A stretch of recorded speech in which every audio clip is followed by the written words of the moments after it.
구약성경 1148쪽 에레미야 4장 11절부터 22절까지 말씀이 되겠습니다. 에레미야 4장 에레미야애가 4장 11절부터 22절까지 저와 여러분이 한 절씩 교독하십니다. 여호와께서 그의 분을 내시며 그의 맹렬한 진노를 쏟으시며 시온에 불을 지르사 그 터를 사르셨도다. 대적과 원수가 예루살렘 성문으로 들어갈 줄은 세상의 모든 왕들과 천하 모든 백성이 믿지 못하였었도다. 그의 선지자들의 죄들과 제사장들의 죄악들 때문이니 그들이 성읍 안에서 의인들의 피를 흘렸도다. 그들이 거리에서 맹인같이 방황하며 그들의 옷들이 피에 더러워졌으므로 그들이 만질 수 없도다. 사람들이 그들에게 외쳐 이르기를 저리 가라 부정하다 저리 가라 저리 가라 만지지 말라 하였으며 그들이 도망하여 방황할 때에 이방인들이 바라기를 그들이 다시는 여기서 살지 못하리라 하였도다. 여호와께서 노하여 그들을 흩으시고 다시는 돌보지 아니하시리니 그들이 제사장들을 높이지 아니하였으며 장로들을 대접하지 아니하였음이로다. 우리가 헛되이 도움을 바람으로 우리의 눈이 상하며 우리를 구원하지 못할 나라를 바라보았도다. 그들이 우리의 걸음을 엿보니 우리가 거리마다 다 다닐 수 없으며 우리의 끝이 가깝고 우리의 날들이 다하였으며 우리의 종말이 이르렀도다. 우리를 뒤쫓는 자들이 하늘의 독수리들보다 빠르며 산 꼭대기까지도 뒤쫓으며 광야에서도 우리를 잡으려고 매복하였도다. 우리의 콧김 곧 여호와께서 기름 부으신 자가 그들의 함정에 빠졌으며 우리가 그를 가리켜 전에 이르기를 우리가 그의 그늘 아래에서 이방인들 중에 살겠다 하던 자로다. 우스 땅에 사는 딸 에도마 즐거워하며 기뻐하라. 산이 내게도 이를지니 내가 취하여 벌거벗으리라. 딸 시온아 내 죄악의 형벌이 다하였으니 주께서 다시는 너로 사로잡혀 가지 아니하게 하시리로다. 딸 에도마 주께서 내 죄악을 벌하시며 내 허물을 드러내시리로다. 아멘. 할렐루야. 네, 오늘도 주님의 축복이 우리 모두에게 함께하기를 간절히 바랍니다. 자, 계속해서 우리 4장 말씀을 이제 두 번째 우리가 살펴보고 있습니다. 우리가 4장 1절부터 10절까지 말씀 속에서는 예루살렘의 죄가 소돔의 죄보다 더 무겁다 하는 말씀이었습니다. 이들이 이렇게 멸망당하고 그 금처럼 존귀하게 여겨지던 그들, 그 존귀한 그 좋은 옷을 입고 그 붉은 옷을 입고 거리를 활보하던 그들이 왜 이렇게 비참하게 되었느냐? 그건 그들의 죄악 때문이라는 거예요. 그래서 예루살렘의 죄악이 소돔의 죄보다 더 크다 그랬어요. 소돔의 죄보다. 소돔과 고모라는 하늘에서 유황불이 내려서 망한 도시가 소돔과 고모라입니다. 근데 그 성의 특징은 동성애가 아주 만연돼 있었다는 거예요. 그게 특징이죠. 그래서 롯의 가족을 천사들이 구원하러 갔을 때 동리 사람들이 와서 너희 집에 온 남자들을 내어놓으라. 우리가 그들과 상관하겠다. 상관하겠다는 건 성관계하겠다는 거예요. 그러니까 그 몇천 년 전에 이미 소돔 땅에도 그 동성애가 만연돼 있었다는 거예요. 하나님의 창조의 원리를 부정하는 일들. 결국 그 도시는 유황불로 죽고 말았다. 다 죽고. 롯의 가족만, 그것도 롯의 부인은 뒤돌아보다가 소금 기둥이 돼버리고 롯과 그 두 딸만. 어떻게 구원받았느냐? 의로워서가 아니라 아브라함의 기도 때문에. 아브라함이 하나님 앞에 7번이나 기도했어. 근데 결국은 의인 10명이 없어서 소돔성은 망하지만 결국 하나님은 아브라함의 기도를 들으시고 롯의 가족을 그 위기 중에서 구원해 내시는 거예요. 그래서 이 기도가 이렇게 참 중요하구나. 기도. 뭐 롯이 기도했겠어요? 롯의 딸들이 그런 상황이 아니에요. 그러나 아브라함의 기도를 하나님 들으시고 그렇게 역사하셨다는 거죠.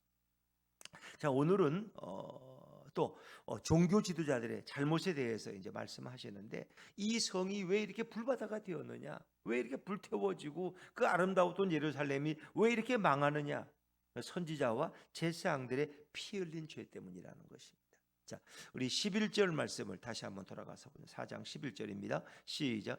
이 여호와께서 그의 분을 내시며 그의 맹렬한 진노를 쏟으시며 시온에 불을 지르사 그 터를 사르셨도다. 11절만 보면 하나님의 심판입니다. 예루살렘 성이 불타 없어지는 거예요. 맹렬한 진노, 하나님의 공의의 진노. 또 시온에 불을 질르셨어요. 그 터를 사르. 예루살렘이 다 불태워 없어져요. 이거 왜? 이걸 누가 불태웠느냐? 바벨론의 12대장 느부사라단이 와서 예루살렘을 마지막엔 다 불태워 버렸어요. 이들은 그냥 둘 수가 없어. 왜? 그냥 살려두면 계속 바벨론에 대해서 반란을 일으켜. 그래서 시드기야 왕은 결국은 붙들려 가잖아요. 눈이 뽑혀지고 두 아들은 살해당하고 도망가다가 잡혀가지고 포로로 끌려가고, 그리고 그 성은 다 불태워버려. 처음부터 그런 계획은 아니었는데 계속 이제 하나님의 말씀을 듣지 않고 에레미야의 말에 귀를 기울이지 않고 계속 애굽을 붙들고 어떻게 좀 바벨론에서 좀 벗어나 보려고 애쓰다가 반란을 꾀하다 결국 그들은 다 불태워지고 말죠. 근데 그렇게 예루살렘을 불태우신 분이 누구냐? 느부사라단이 아니라 하나님이 불태웠다. 하나님이. 성경의 표현은 그거예요. 여호와께서 그의 분을 내시고 그의 맹렬한 진노를 쏟으셨다는 거예요. 예루살렘에. 그 시온에 불을 지르신 분이 누구야? 그 터를 사르신 분이 누구야? 여호와라는 거예요. 하나님이 불을 내셔서 하나님이 방화의 원인이. 물론 그 일은 표면적으로는 느부사라단이 했지만 내면적으로는 진리를 보면 하나님이 그들을 방화 가운데 던져버리셨다는 거예요. 이게 참 불행한 거죠. 근데 그들은 한 번도 예루살렘이 이렇게 망하리라고 생각해 본 적이 없어요. 대적 이방 군인들이 예루살렘에 들어와서 예루살렘을 마음껏 살육하고 불을 지르라고는 한 번도 꿈에도 생각해 본. 그러니까 상상도 못했던 일이 일어난 거예요. 우리 현실 속에. 우리가 늘 그런 말에. 그건 죽었다 깨도 그런 일은 있을 수 없어. 이런 얘기 하죠. 내 전에 장을 지죠. 그런데 그런 일이 일어났다는 거예요. 자, 12절 말씀. 12절입니다. 12절 시작. 대적과 원수가 예루살렘 성문으로 들어갈 줄은 세상의 모든 왕들과 천하 모든 백성이 믿지 못하였었도다. 대적과 원수들, 예루살렘의 대적과 원수들, 그들이 바벨론의 군대들이 어떻게 예루살렘 성문으로 들어와서 이렇게 예루살렘을 난장판으로 만들어 놓은 걸 생각해 본 사람이 없어. 그건 이스라엘 왕들도 마찬가지지만 이방의 왕들도 마찬가지. 그 믿지 못했어. 그런 일이 일어나. 왜? 예루살렘은 워낙 높은 시온산 위에 세워져 있고 그 난공불락의 요새라는 건 자타가 다 공인해. 예루살렘은 누구에 의해서 함락된 적이 없어. 그 강한 아수르도 와서 함락시키려다가 결국은 함락 못 시키고 돌아갔어. 아수르. 그 오히려 뭐예요? 히스기야 왕과 이사야가 하나님 앞에 가서 기도했더니 어떤 일이 났어요? 97만 몇천 명인가 아수르 군사가 아체복에 다 시신이 송장이 돼 버렸어. 그리고 그 왕도 돌아가서 결국은 몰락해버리고 말았어요. 그러니까 그런 일을 겪고 나면 누구도 예루살렘은 칠 수 없어. 아수르의 17만 군대도 여기서는 포기하고 다 죽고 도망갔어. 그렇다는 거예요. 그런데 그 일이 일어났다는 거예요. 믿지 못할 만한 일들이. 그러니까 참 우리 인간들이 거는 기대라는 게 얼마나 무모한지. 나같이 건강한 사람이 어떻게 이렇게 빨리 죽겠어? 빨리 죽을 수도 있다는 거예요. 나같이 건강한 사람. 이 건강에 신경을 많이 쓰고 음식 하나하나 다 건강에 따라서 영양분 따라서 먹고 이러는 사람이 어떻게 그럴 수 있다는 거예요. 세상에 믿을 건 없다는 거예요. 영원한 것은 없다는 거예요.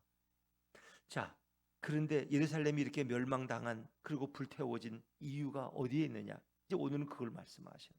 13절 말씀, 13절 말씀 같이 읽죠. 시작. 그의 선지자들의 죄들과 제사장들의 죄악들 때문이니 그들이 성읍 안에서 의인들의 피를 흘렸도다.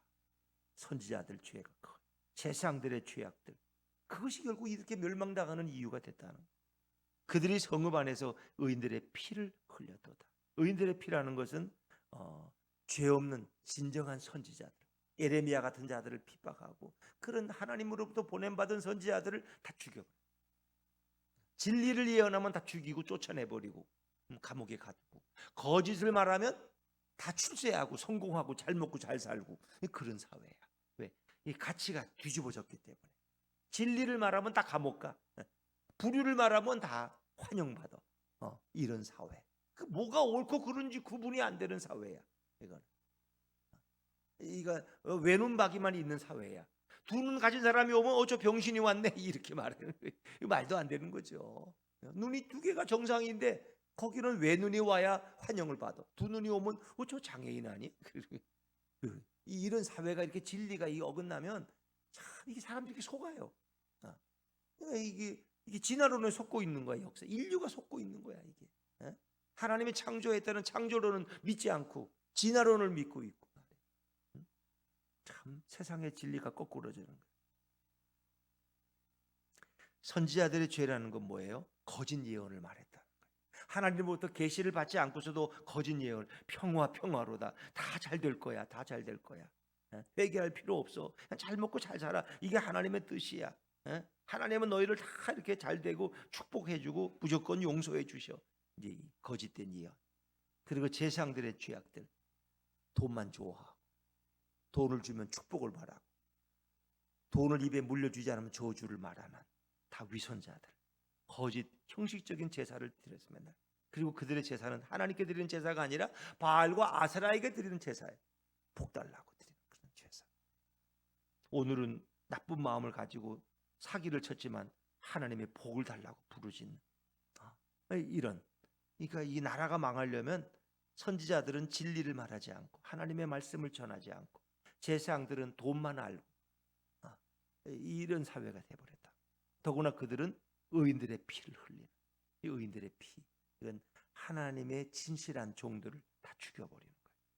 결국 이제 이것은 후에 결국 누구의 죽음으로 연결돼요? 예수 그리스도의 죽음으로. 진정한 의인으로 이 땅에 오신 예수님을 결국 피 흘리고 죽인 거예요. 예수님 죽이고 나서 그들이 잘 됐어요? 결국 그 후에 몇십 년 있다가 로마에 의해서 예루살렘은 완전히 초토화되잖아요. 그리고 2000년 동안 결국 나라 없이 살아가는 그런 민족이 되잖아요. 역사라는 건 이렇게 하나님이 돌보고 경영하고 있다. 그래서 이 선지자와 이 제사장들의 종교 지도자들의 죄가 결국 어떻게 되는지 보세요. 자, 14절 말씀. 14절입니다. 시작. 그들이 거리에서 맹인같이 방황하며 그들의 옷들이 피에 더러워졌으므로 그들이 만질 수 없도다. 이 그들이라는 건 14절에 그들이 누구예요? 이 종교 지도자 선지자와 제사장들이야.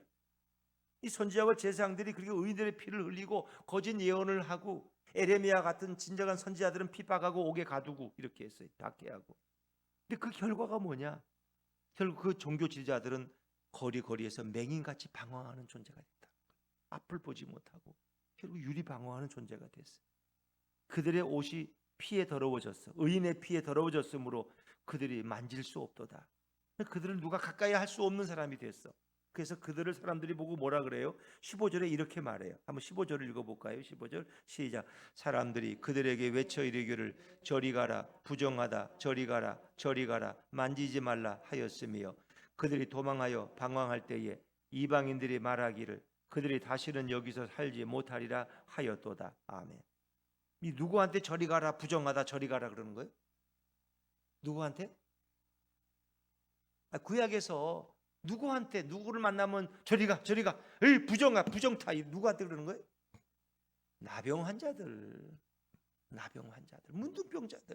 문둥병자들은 마음대로 못 다녀. 사람들이 만나면 저리 가라 부정하다 왜? 문둥병자를 가까이 하면 자신도 부정해지니까. 나병 환자들은 사람들과 섞여 살지 못하는 거예요. 그래서 따로 저 산속에 어디 움막을 짓고 살아가는 거예요. 그들이 길에 나타나면은 아이들까지 돌을 던지면서 가라고. 이게 나병 환자들을 향해서 하는 말이에요. 그들과 접촉해서는 안 돼요. 그들도 더러워지니까 저리 가라 부정하다 저리 가라 만지지 말라. 이 얘기는 선지자들과 제사장들을 나병 환자처럼 취급한다는 거예요. 사람들 나병 환자처럼.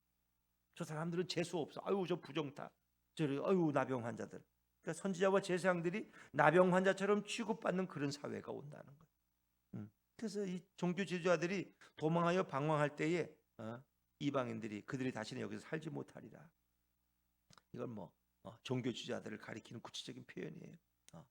이제 이 영적 지도자들이라고 말하는 그 종교 지도자들, 거짓된 자들은 결국은 어디 한 군데서 정착할 수가 없다는 거예요. 왜? 늘 도망 다니는. 여러분 우리가 구약의 창세기 4장에 보면은 동생을 죽인 자가 누구예요? 가인이죠. 가인이 아벨을 돌로 쳐 죽여. 자기 제사 안 받고 동생의 제사는 받았다고. 그리고 가인은 어떻게 해요? 그 피를 흘렸기 때문에 유리 방황하는 자가 돼요. 한 곳에 정착을 못해요. 계속 방황하면서 떠다니는 신세가 돼요. 이 선지자와 제사장들이 그렇게 될 것이라. 그렇게 될 것이라. 그들의 죄가 너무나 크다는 거예요. 물론 그 죄는 모든 민족에 지지만 종교 지도자들이 그들을 백성들을 바로 가르치지 않았기 때문에, 바르게 지도하지 않았기 때문에, 잘못된 걸 가르쳤기 때문에 결국 이 나라가 망했다. 그래서 그들의 죄가 제일 크다. 그래서 하나님이 결국 이 선지자와 제사장들에게 어떤 벌을 주셨느냐? 16절 말씀. 나병 환자처럼 이렇게 유리하는 신사가 되고 16절 말씀까지 16절입니다. 시작. 여호와께서 노하여 그들을 흩으시고 다시는 돌보지 아니하시리니 그들이 제사장들을 높이지 아니하였으며 장로들을 대접하지 아니하였음이로다. 아멘. 뭐 이스라엘 민족과 또 선지자 다 흩어 그들을 다 흩으시고 다시는 돌보지도 않으셔. 그리고 그들은 제사장들을 이제 높이지 않아. 장로들을 대접하지 않아. 장로라는 건 뭐 아까 또 말했지만 제사장과 선지자를 표현을 제사장과 장로라고. 장로라는 것은 산헤드린 공회에 70인의 장로가 있죠. 그러니까 이제 그런 말씀을 이렇게 좀 목사님들이 많이 하셔요. 자기들이 어릴 때는 교회 이렇게 시골에 읍 지역이나 군 지역 이렇게 보면 그 교회 지역마다 큰 교회가 있어요. 그러면 이제 그 장로들의 꿈은 우리 목사님께 좋은 차를 사드리는 거야. 그래서 이제 제가 어릴 때 기억에도 그래요. 그래서 제가 그 강원도 평창인데 그 뭐 조그만 시골 교회, 그래도 그 역사가 오래된 교회인데 감리교회인데 그 교인 한 300명 사는 그 장로님들이 우리 목사님은 최고 좋은 차를 사야 된다고.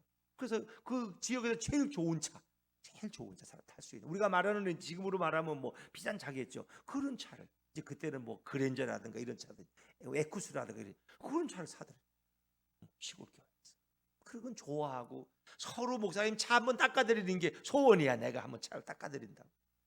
이제 그럴 때가 있었다는 거예요. 여러분들 뭐 시골에서 생활했는지 모르지만 이제 그럴 때. 그러니까 목사님들을 높이고 이 영적 지도자들을 존경하고 목사님은 좋은 집에 살아야 되고 좋은 차를 타야 되고 그럴 때가 있었다는 거예요. 근데 지금은 어때요? 지금은 안 그래. 오히려 목사님이 너무 좋은 차 타고 다니면 그 요거도 먹는 이유가 되는 거예요. 아이고, 목사가 좋은 차나 타고 저거 제대로 구실도 못하는 목사들이 돈만 알고 이렇게 비난받는다는 거예요. 그때는 그게 축복이고 그걸 기쁘게 생각했는데 지금은 오히려 그렇지 않아요. 인터넷을 보나 어디를 보나 영적 지도자들이, 목회자들이 이렇게 비난받는 그런 시대. 결국 그렇게 만드신 분이 누구냐? 하나님이 그렇게 만드신 하나님. 우리 성경에도 그렇잖아요. 그들이 장로들을, 제사장들을 높이지 아니하는 사회, 장로들을 대접하지 아니하는 사회. 그 하나님이 그렇게, 왜? 그들의 죄가 너무 컸다는 거예요. 이거는 이 영적 종교 지도자들의 죄가 그렇게 무겁다는 거예요. 그들이 잘못 가르치면 그 잘못, 자기 한 사람은 끝나는 게 아니라 많은 사람들이 잘못 배워서 하나님을 떠나고 우상을 숭배하고 그 시대가 흔들린다. 그러니까 오늘 시대도 마찬가지예요.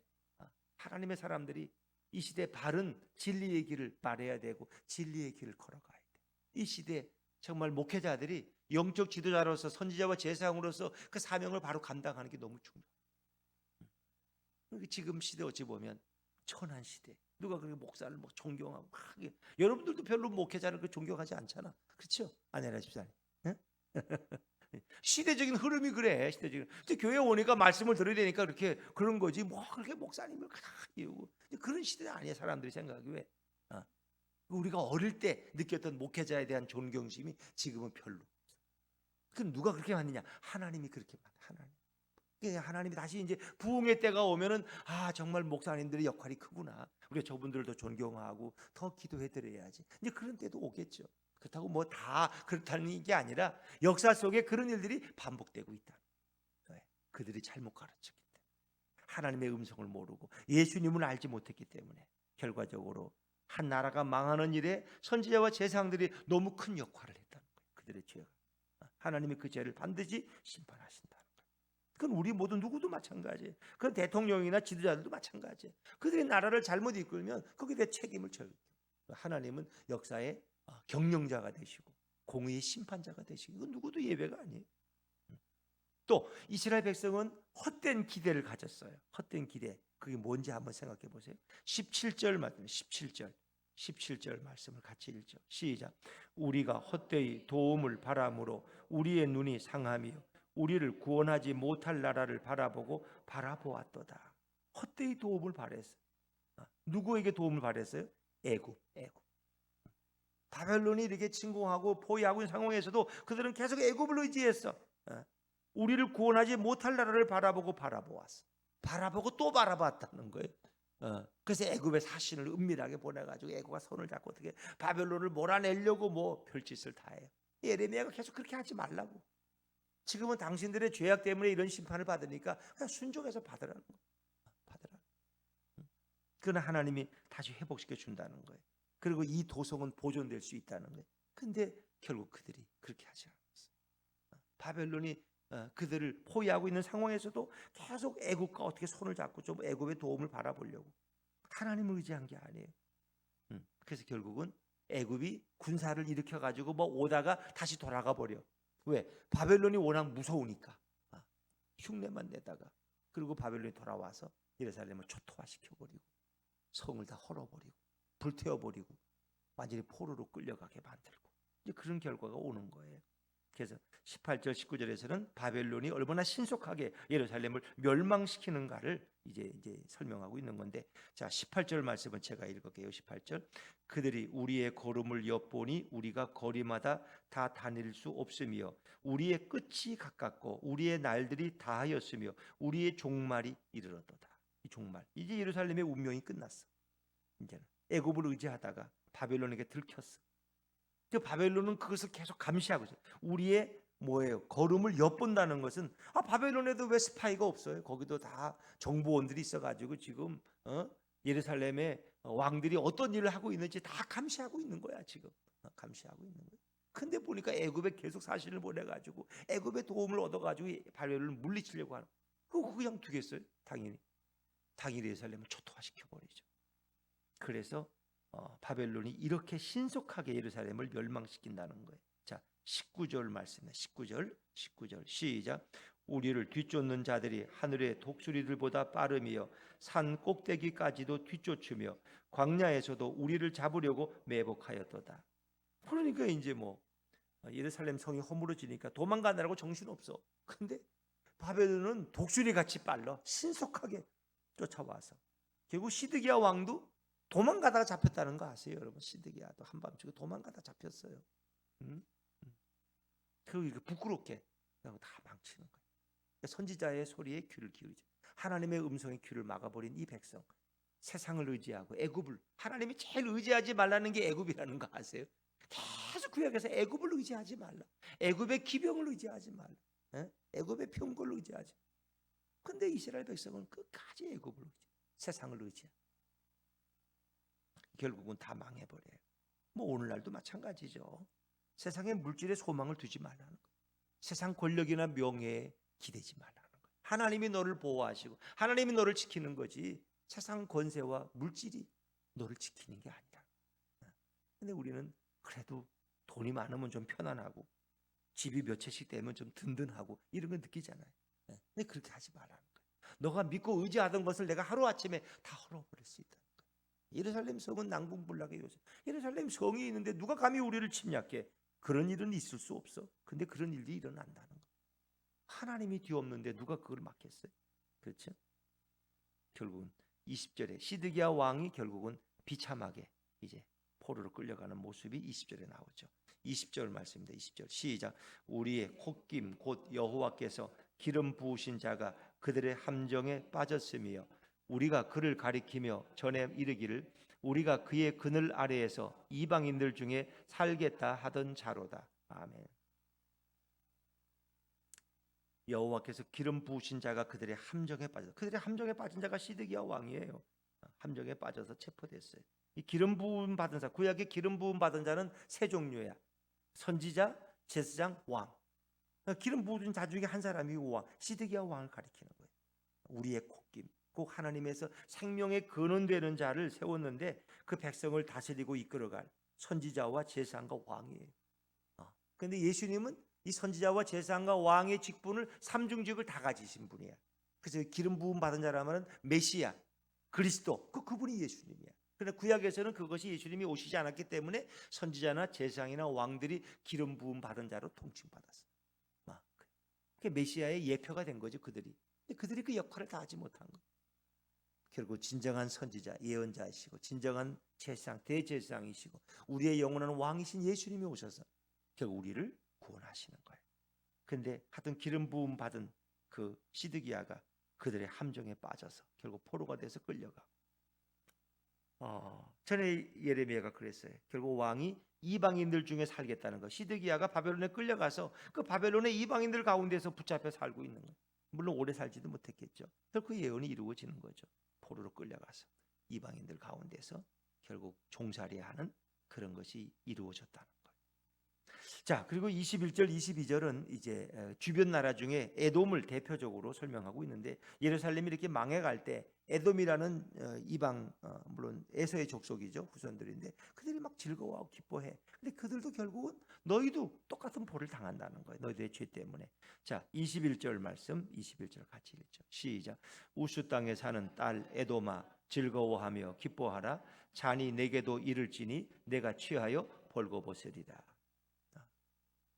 그래서 예루살렘이 이렇게 망할 때 에돔과 모압과 그 주변 나라들이 막 좋아해. 자, 예루살렘에 잘난 체 하더니 저놈들이 다 망하는구나. 이제 우리의 세력이 넓어지겠구나 좋아하지만 그게 즐거워하며 막 기뻐해. 그런데 너희에게도 그 진노의 잔이 곧 도달할 것이다. 너들도 그 진노의 포도주에 취해서 독주에 취해서 너희도 벌거벗는다는 건 너들도 심판을 당한다는 거예요. 그러니까 한때는 하나님께서 예루살렘을 독주에 취하게 만드셨다는 거예요.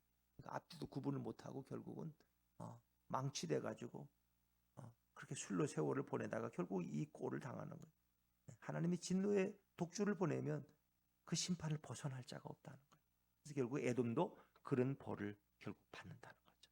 그러나 이제 예루살렘에 대한 마지막 소망의 말씀이 22절에서 주고 있습니다. 22절 같이 읽습니다. 시작. 딸 시온아 내 죄악의 형벌이 다하였으니 주께서 다시는 너로 사로잡혀 가지 아니하게 하시리로다. 딸 에돔아 주께서 내 죄악을 벌하시며 내 허물을 드러내시리로다. 아멘. 예루살렘에 주는 말씀이에요. 이스라엘 죄악의 형벌 그 형기가 이제 끝났다는 거예요. 다시는 너로 사로잡혀 가지 않게 하라. 그 이후에 사로잡혀 간 적은 없어요. 그냥 나라가 망해서 세계로 흩어지긴 했지만 바벨론으로처럼 포로로 끌려간 일은 없었어요. 다시는 이건 이제 소망을 주는 말씀이에요. 내가 바벨론에서 돌아와서 이제는 자유롭게 살게 될 것이다. 너 죄악의 형기가 끝난다는 거예요. 그러니까 복역이 끝나면 70년이 지나면 너희가 다시 소망을 얻고 다시 돌아와서 다시 터를 잡고 다시는 포로로 끌려가지 않게 하실 것이다. 그런 소망의 말씀을 마지막으로 예레미야를 통해서 주고 계십니다. 그러나 딸 에돔아 주께서 내 죄악을 벌하시며 내 허물을 드러내시리라. 그러니까 예루살렘의 멸망을 기뻐하던 에돔은 결국은 너희들도 똑같은 심판을 당하고 만다 하는 것으로 사장은 맞춰지고 있습니다. 오늘 이 시대에 구약에도 레위인들이 중요하잖아요. 레위 지파는 따로 이렇게 구분되잖아요. 어찌 보면 이 시대의 성도들은 레위 지파와 같은 거예요. 레위 지파. 우리는 하나님의 사명자들이고 이 시대에 빛과 소금이 되어야 될 자들이 바로 성도들. 물론 종교 지도자들, 목회자들이 참 당연한 것이고 또 우리 모든 믿는 성도들이 그 사명을 감당합니다. 근데 믿는 자들이 자기의 본분을 버리고 이 언약의 백성이 하나님의 축복에서 벗어날 때 세상을 의지하고 세상만을 사랑할 때 결국은 예루살렘이 고통을 당한 것처럼 그런 고통이 이민족에게도 임할 수가 있다는 것입니다. 그래서 우리 그리스도인들 믿음의 사람들의 책임이 너무나 어느 시대나 큰 것이다. 아브라함의 기도를 들으시고 롯의 가족을 구원한 것처럼 오늘 우리들의 기도가 이민족을 보호할 수 있다는 것입니다. 우리들이 이 세상에서 어떤 모습으로 살아가느냐 하는 것은 목회자나 우리 모든 평신도들이나 직분자들이나 다 동일하다는 거예요. 우리가 어떻게 그 하나님의 축복의 말씀 안에 순종하며 살아가는 것, 언약의 백성으로서 언약 안에 살아가는 것은 너무나 중요하다. 그것을 떠나면 그것은 수치와 부끄러움을 당할 수밖에 없다. 결국 소금이 맛을 잃으면 길에 던져져서 사람들이 밟고 지나간다는 것. 우리 마찬가지. 우리 모든 영적 지도자들이나 성도들도 그 맛을 잃으면 소금이 맛을 잃으면 결국 길에 버려. 마찬가지라. 이 시대의 그리스도인들의 사명이 그대로 큰 거죠. 그러나 늘 우리에게 소망을 주시는 그 예수님 때문에 오늘 우리는 감사하고 오늘 주님을 의지하고 살아가는 것이 얼마나 행복한 것인가를 생각하면서 오늘로 이 어려운 시대에서도 우리 그리스도인으로서 그 기도의 본분과 주님이 주신 복음 전파의 사명을 감당하는 우리 모두가 되시기를 주의 이름으로 축원합니다.